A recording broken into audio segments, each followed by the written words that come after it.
Ehsan terus mengikuti Liora hingga wanita itu masuk ke dalam lift. "Ngapain Mas ikutin aku? Ya kan aku maunya sama kamu, Bu. Lagian tadi ibu yang tanya, mau ikut kamu apa tetap di sana?" "Ya aku pilih ikut istriku, toh. Udah enggak usah. Aku sama Kimora bisa pulang sendiri, kok. Pantesan tadi ngotot ngajak ke mall. Ternyata ada janji sama cewek-cewek." "Ya ampun, Bu. Sumpah demi apapun aku enggak ada janji sama mereka. Aku juga enggak kenal siapa mereka," ujar Ehsan. Beruntung lift yang mereka pakai sepi, hanya ada mereka berdua. Ting. Denting lift telah sampai di lantai tujuan Liora. Wanita itu keluar tanpa mempedulikan suaminya. "Lily, sayang. My lovely wife, sumpah kamu itu salah paham. Aku enggak kenal mereka. Memang kemarin kita sempat ketemu, tapi itu pun aku tidak mempedulikan mereka. Saat mereka datang ke meja kami bertiga, enggak lama aku kirim pesan ke Mang Uta buat jemput." Liora menghentikan langkahnya dan melirik ke arah Ehsan. Ehsan pikir Liora sudah memaafkan dirinya, tapi ternyata dugaannya salah. Saat Ehsan menatap Liora, wanita itu langsung masuk ke swalayan yang hari itu cukup ramai pengunjung karena weekend. "Oh, Sid," pekik Ehsan tertahan. Gara-gara dua wanita tadi urusannya dengan sang istri menjadi runyam. Ehsan segera menyusul Liora. Beruntung Ehsan punya ingatan yang kuat, dia bisa dalam sekejam mengenali baju yang dipakai Liora. Ehsan langsung mengambil alih troli Liora. "Bu, jangan ngambek dong." "Siapa yang ngambek? Aku biasa aja kok. Malas saja sama Bapak Kim. Udah punya anak masih saja ganjen." "Ampun, Bu. Aku minta maaf, ya." Liora hanya melirik sambil menahan senyum melihat wajah Ehsan yang memelas. Liora hanya kesal karena pesona Ehsan yang membuat para wanita-wanita itu mendekat. Dulu saat di Jogja ada Lisa, sekarang ada Vivi. Enggak menutup kemungkinan kelak ke depan akan ada Vivi dan Lisa lainnya yang akan datang menggoda suaminya. "Liora, kamu benar Liora kan?" Tiba-tiba lengan Liora ditepuk perlahan oleh seorang pria. Meski berpenampilan pria itu tampak sederhana, tapi ketampanannya tetap terlihat. Siapa ya? Masak lupa sama teman sendiri. Aku Mel, Ismail Marzuki. Teman semu dulu. Mel, anaknya Pak Juki. Iya, ini aku, Lee. Apa kabar kamu? Tanya Liora sembari mengulas senyum, meskipun awalnya ia sedikit tak mengenali Mel, karena penampilan pria itu sangat berbeda dari dulu. Mel dulu adalah salah satu murid yang sering membuli Liora, tapi Liora sama sekali tak menaruh dendam pada teman-temannya. Maaf ya, Lee. Maaf kenapa? Maaf dulu aku. Enggak apa-apa. Enggak usah dibahas. Potong Liora. Jangan sampai Ehsan tahu Mel adalah salah satu orang yang membulinya dulu. Ehsan merasa kesal karena dikacangi istrinya. Bu, aku masih di sini, loh. Iya Mel, ini suamiku, Ehsan. Saya Mel, Mas. Teman SMP Liora, ujar Mel mengulurkan tangannya. Ehsan menyambut tangan Mel sekilas saja. Ehsan, suami Liora. Lee, aku kesana dulu, ya. Mel segera pergi saat melihat Ehsan terus menatapnya dengan tatapan tajam. Liora masih terpaku di tempatnya menatap kepergian Mel. Ehsan mendengus kesal. Mau sampai kapan dilihatin, Bu? Sampai aku puas, Pak. Memangnya cuma Bapak yang bisa dekat-dekat sama perempuan lain? Jawab Liora tak acuh. Udah dong, Bu. Jangan dibahas lagi, nanti kamu kesel sendiri. Aku memang masih kesel, Pak. Kok ada perempuan yang enggak tahu malu seperti itu? Jelas-jelas Bapak itu lagi sama anak istri, masih aja mbaknya nekat deketin Bapak. Ehsan seketika langsung memeluk Liora dari samping. Aduh, gemes banget sih kalau lagi cemburu begini. Maaf ya, Bu. Lain kali kalau ada perempuan macam begitu lagi, Bapak yang bakalan usir wanita itu. Siapa yang cemburu? Tanya Liora ketus. Aku, Bu. Aku yang cemburu. Liora akhirnya tak tahan menahan tawanya. Dia tertawa sembari mengusap lengan suaminya yang melingkar di dadanya. Resikoku, Pak punya suami ganteng kayak kamu. Liora dan Ehsan akhirnya melanjutkan aktivitas belanja bulanan. Kimura sudah terlelap di dekapan Liora. Ehsan merasa beruntung istrinya bukan tipe wanita rewel dan pendendam. Meskipun tadi Liora sempat membuatnya ketar-ketir karena memasang wajah jutek, tapi Ehsan kini bisa bernapas lega. Setelah membayar belanjaannya, Ehsan mengajak Liora pergi dari mall. Dia berencana mengajak Liora makan di tempat makan langganannya di daerah Pasar Gede. Makan timlo aja ya, Bu, atau mau makan mie? Timlo juga boleh, Mas. Apa aja yang penting makan, aku udah lapar. Ya sudah, kita makan timlo saja, ya. Liora mengangguk. Tak lama mobil Ehsan sudah terparkir di depan sebuah tempat makan yang cukup ramai. Seperti biasa Ehsan membukakan pintu untuk Liora. Semua perlakuan Ehsan membuat Liora tidak betah berlama-lama mendiamkan pria itu. Setelah mendapat tempat duduk, Ehsan dan Liora langsung memesan menu timlo spesial. Keduanya makan dengan tenang. Selama di tempat itu, ponsel Ehsan terus bergetar. Namun, pria itu tampak tak peduli.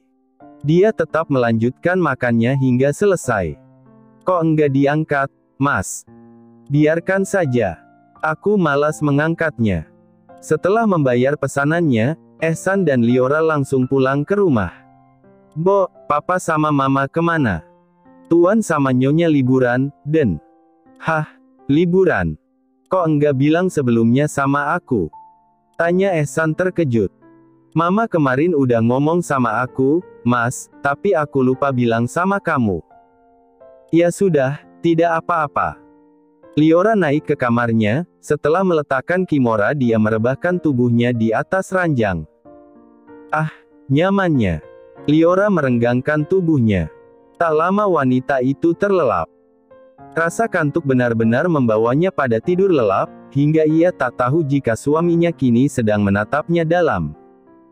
Sekarang kamu udah mirip emak-emak sering ngomel, tapi aku suka, ujar Ehsan. Pria itu melepas kemejanya dan ikut berbaring di samping Liora. Rasanya hidup Ehsan terasa sempurna dan kesempurnaan itu, Liora lah yang melengkapinya.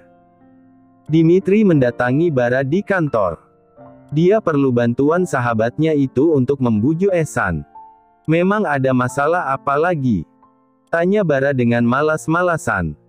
Ehsan marah, tadi enggak sengaja di mall ketemu Vivi sama Maya. Mana di sana ada Liora juga.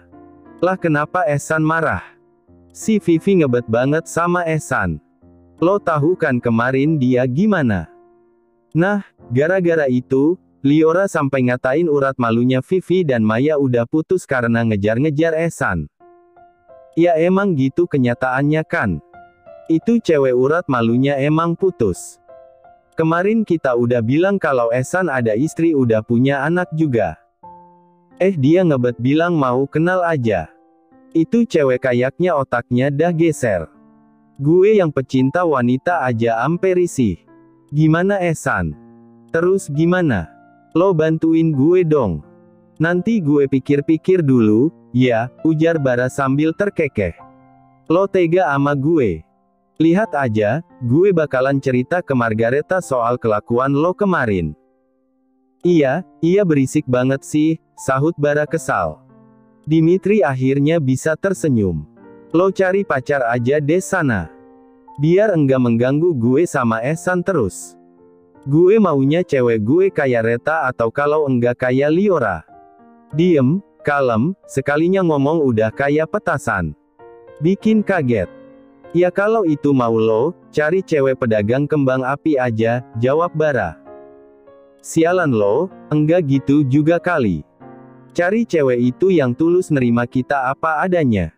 Jangan kebanyakan syarat. Yang mau nerima gue udah pasti banyak. Secara gue pengusaha, tapi gue tetap kudu selektif, gimana juga gue berharap nikah sekali seumur hidup, men. Bara hanya diam, dia tidak lagi menyahuti ucapan Dimitri dengan bercanda. Dia tahu Dimitri masih sangat memuja Liora. Setiap berada di depan Liora, tatapan mata Dimitri terlihat lain dari biasanya, tapi Bara juga tahu, Dimitri tidak akan merusak persahabatan mereka hanya karena seorang wanita. "Lo mau gue kenalin ke cewek?" tanya Bara dengan raut wajah serius. "Enggak lah, gue mau cari sendiri. Biar kalau kenapa-kenapa gue enggak perlu ngerasa enggak enak sama lo," jawab Dimitri. Ehsan terbangun saat mendengar suara orang muntah di kamar mandi. Dia bergegas masuk ke kamar mandi saat melihat istrinya tidak lagi ada di sampingnya. "Kamu kenapa, Bu?" "Enggak tahu, Mas. Perutku mual. Kita konsultasi lagi ke dokter Yuna besok, ya?" "Mas enggak tenang kalau kamu gini terus." "Enggak apa-apa, Mas. Mungkin aku masuk angin aja." "Yakin, Bu? Aku enggak mau kamu kenapa-kenapa loh, Bu. Aku dan Kimora masih sangat memerlukan kamu." "Iya, Mas. Kalau aku merasa semakin parah aku pasti bakalan ngomong sama kamu. Ini tuh cuma mual, perut aku rasanya enggak nyaman." Ehsan menuntun Liora kembali ke tempat tidur.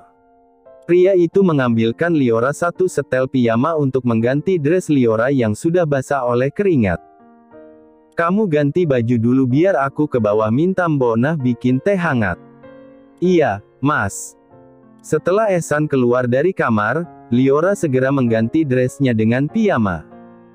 Sejak semalam dia memang merasa sudah tidak enak badan. Ditambah lagi Ehsan terus menggempurnya tanpa jeda. Liora yang memang dari dulu tidak terbiasa tidur di ruang ber-AC menjadi sering masuk angin. Apalagi semenjak memiliki suami. Malam-malamnya ia sering sekali tidur tanpa busana. Ehsan masuk dengan membawa segelas teh jahe buatan Mbonah. Wajahnya benar-benar tampak khawatir. Ehsan berharap kondisi Liora segera membaik. "Gimana, Bu? Masih agak nek tapi udah lumayan sih, Mas. Ini pasti karena semalam aku enggak pakai baju makanya masuk angin." "Maaf, ya, Bu." "Iya, tapi kalau bisa dikurang-kurangi, Mas. Jangan keseringan itunya. Aku itu masih penyesuaian pakai AC, Mas." "Loh, kamu enggak nolak makanya aku lanjut terus. Aku pikir kamu suka." Liora melengos saat mendengar tuduhan Ehsan yang memang benar itu. Dia memang suka, apalagi Ehsan melakukannya dengan penuh kelembutan. "Iya, kan, Ibu Kim suka kan? Atau malah mungkin ketagihan?" "Yo, Bu, Mas. Aku mau masak dulu ke bawah." "Enggak usah, aku udah bilang Simbok mau delivery order di restonya Dimitri." "Kamu udah pernah makan nasi kebuli belum?" Liora menggeleng. "Belum, Mas. Dari dulu sampai sekarang makanan enak yang pernah aku makan itu ya menu sehat buatan Bu Lilis," jawab Liora. "Kalau gitu mulai sekarang aku bakalan sering-sering ajak kamu wisata kuliner." "Oh iya, Mas. Hari Minggu nanti aku mau ke rumah Eyang Kakung. Ibu dan Ayah pengen aku ikut ke makam Eyang Putri. Katanya juga sekalian mengenal sepupuku yang lainnya." "Boleh, Kimora diajakkan?" Iya, Mas. Mama sama Papa kan liburannya lama kali ini. Memang kamu enggak mau ikut, Mas?" "Lihat nanti, ya. Soalnya aku minggu ada janji sama Bara dan Dimitri." "Janji apa? Mau ketemu cewek-cewek tadi lagi?" "Enggak, Bu Kim, jangan curigaan gitu ah. Aku jadi ngeri. Ya awas aja kalau sampai Bapak Kim berani macam-macam tebar pesona sama cewek-cewek. Aku juga bisa buka kandang buaya, biar kita impas." "Aduh, Bu. Ampun, aku enggak akan macam-macam baik di belakang kamu maupun di depan kamu." Liora diam sembari mengerucutkan bibirnya. "Jadi pesan nasi kebuli enggak?" Iya jadi, sayangku." "Sabar, ya," ujar Ehsan tersenyum sembari meraih ponselnya di nakas. Dia memesan langsung dari resto Dimitri. Karena memang biasanya Ehsan begitu setiap ingin makan makanan dari resto Dimitri. Setelah memesan, Ehsan kembali menaruh ponselnya di atas nakas. Di saat yang sama Kimura menangis dengan kencang. Liora segera bangkit, begitu juga dengan Ehsan. Kimura, kenapa ya, Mas? Enggak tahu, bawa sini aja. Liora mengangkat baby Kimura dari boxnya. Dia mengecek baju juga popok Kimura dengan teliti. Kenapa nangis, nak? Tanya Liora. Meskipun masih sesenggukan tapi tangisan Kimura mulai mereda. Liora mengecek lengan dan punggung bayi itu. Pak, coba kamu lihat di boxnya Kimura, apa ada semutnya atau enggak? Ini kok lengan merah kayak digigit semut, ujar Liora. Ehsan pun bangkit dari kasur dan mengecek box bayi putrinya. Enggak ada, Bu. Mungkin semutnya udah pergi. Liora segera melepas baju baby Kimura dan menggantinya. Ia khawatir semutnya masih menempel di baju gadis kecil itu. Setelah mengganti baju Kimura dan mengoleskan gel pengurang gatal, Liora membawa Kimura turun. Meskipun perutnya masih terasa tidak nyaman, tapi dia harus melayani suaminya. Apalagi ini sudah jam makan malam. Terdengar suara bel pintu berbunyi, Liora berbelok arah membukakan pintu. Saat pintu terbuka, Liora terkejut melihat kedatangan Bara dan Dimitri. Terlebih Dimitri membawa tentengan di kedua tangannya. Layanan pesan antar, kakak, ujar Dimitri sembari mengangkat tentengannya. Masuk dulu, Mas. Maaf, itu sekalian dibawain ke belakang, bisa kan? Tanya Liora. Bisa, kakak. Mau ditaruh di mana? Ngapain kesini? Ketus Ehsan. Dia baru saja turun untuk menyusul Liora, tapi ia justru melihat Dimitri sedang menggoda istrinya. Masih baper, ya? Tanya Dimitri sembari memasang wajah mengiba. Pikir aja sendiri. Coba kalau lo di posisi gue. Maaf, San. Kan itu juga di luar kuasa gue. Bukan gue juga yang ngajak ketemuan mereka. Lawong, kemarin begitu kamu pulang, kita enggak lama juga nyusul pulang. Tadi siang itu benar-benar kebetulan. Udah, dong, Mas. Ayo teman-temannya diajak ke ruang makan sekalian. Liora menyerahkan Kimura pada suaminya dan lalu ia membawa tentengan yang tadi dibawa oleh Dimitri ke dapur. Liora membuka satu persatu menu. Namun, saat Liora membuka plastik yang berisi tengkleng kambing, dia kembali mual. Liora bergegas ke wastafel dan kembali muntah. Ehsan dan kedua sahabatnya membelalak kaget saat mendengar suara Liora muntah. Ehsan segera menyerahkan Kimura pada Bara dan dia bergegas masuk ke dapur untuk melihat istrinya. Ya, ampun, Bu. Kok muntah lagi? Kita ke rumah sakit aja, ya? Enggak usah, Mas. Ini tadi mual karena nyium bau tengkleng kambingnya. Ya, udah. Kamu duduk aja di sana. Biar aku yang buka makanannya. Ehsan menuntun Liora untuk duduk di kursi yang biasa dipakai Mbonah. Setelah memastikan Liora duduk dengan nyaman, Ehsan mulai membuka semua bungkusan dari resto Dimitri dan menaruhnya di mangkuk saji. Aku bawa ke ruang makan dulu, kamu tunggu di sini. Nanti aku jemput, Bu. Jangan jalan sendiri. Aku takut kamu pingsan. Iya, Bapak Kim. Ehsan tak tega melihat wajah sayu istrinya.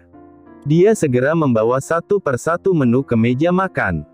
Dim, bantuin gue. Gara-gara cewek-cewek itu, istri gue sekarang sakit. Iya, gue bantuin. Jadi pembokat lo selama bini lo sakit juga gue enggak apa-apa. Gue yang ogah, nanti yang ada lo kesenengan bisa lihat istri gue tiap hari. Dasar pelit, lo. Gue enggak pelit, tapi yang namanya setan itu enggak pandang bulu, entah mau sahabat atau keluarga, kalau udah kemakan bisikannya bisa-bisa rusak semuanya. Udah, buruan bantu gue. Biar kita cepat makan. Kasihan bini gue. Dimitri dengan sigap membantu Ehsan, sementara Bara malah asyik bercengkrama dengan Kimura. Bayi itu terus menyahut saat diajak berbicara oleh Bara hingga membuat pria itu senang. Saat Ehsan menuntun Liora dan Dimitri membawa menu terakhir ke meja makan, Bara tiba-tiba berkata, kalau Reta gue ajak kawin mau enggak, iya. Kok gue gemes pengen punya anak kayak Kimora gini. Diajak kawin terus enggak dinikah-nikah pasti ogah, sahut Dimitri. Ya, maksud gue nikah. Wanita itu akan senang kalau prianya serius. Dalam artian lebih menghargai sebuah hubungan. Saya yakin pacar Mas Bara akan senang dan bahagia kalau diajak nikah, apalagi kalau dilamarnya di tempat yang romantis, tapi jangan di kebun binatang. Nanti dikira mau saingan sama suami saya, ujar Liora sembari terkekeh menatap suaminya. Bara dan Dimitri saling melempar tatapan lalu tak lama mereka terbahak. Kimora ikut tertawa padahal bayi itu tidak tahu apa yang sedang dibahas oleh ibunya. Oh, Ibu Kim sudah sembuh kayaknya bisa banget ngeledekin aku, kata Ehsan sembari mengerucutkan bibirnya, merajuk. Aku enggak ngeledek lo, Bapak Kim jangan baper gitu, ah. Bara meletakkan Kimora di dalam stroller, keempat orang itu lalu makan dengan sesekali Bara dan Dimitri melempar candaan pada Ehsan. Lihat kan, Bu. Gara-gara kamu aku diledekin mereka. Enggak apa-apa. Memang kenyataannya begitu, toh, tapi meskipun enggak romantis tapi aku suka kok, Bapak Kim memang pria yang beda dari yang lain. Istilahnya Bapak Kim itu spesial. Telurnya berapa, Li? Katanya spesial. Telurnya 2, puas kalian, jawab Ehsan bersungut-sungut. Jangan gampang baper gitu, nanti wajah Bapak Kim banyak kerutannya. Udah, Bu. Kamu enggak usah ikut ngeledekin aku. Gimana perutnya masih mual? Udah enggak kok, aku udah enggak apa-apa, Pak. Yang buat makan Bona sama yang lain tadi udah dipisahin, Pak. Belum, Bu. Aku lupa. Ya ampun, kasihan loh mereka. Pasti nunggu. Liora segera bangkit dari duduknya dan mengambil piring di dapur. Dia mengambil lauk pauk sejumlah pekerja di rumah Ehsan. Liora memanggil Mina di belakang, dan lalu menyerahkan semua makanan pada Mina. Maaf ya, Mbak telat lauknya. Tadi yang nyiapin Mas Ehsan. Dia lupa nyisihin lauk buat kalian. Enggak apa-apa, Li. Kita juga belum terlalu lapar. Ya sudah, ini segera dibawa ke belakang aja, Mbak. Nanti kalau kurang bilang saya, ya. Walah ini malah kebanyakan nanti Uta sama Pak Rojak malah kesenengan dapat lauk bergizi gini. Enggak apa-apa, sekali-sekali makan enak. Sejak Neng Farah dan kamu di sini kita makan enak terus, Li. Biasanya enggak. Soalnya Aden dan Bapak Ibu jarang di rumah. Ya sudah, saya balik ke depan dulu, ya, Mbak. Li.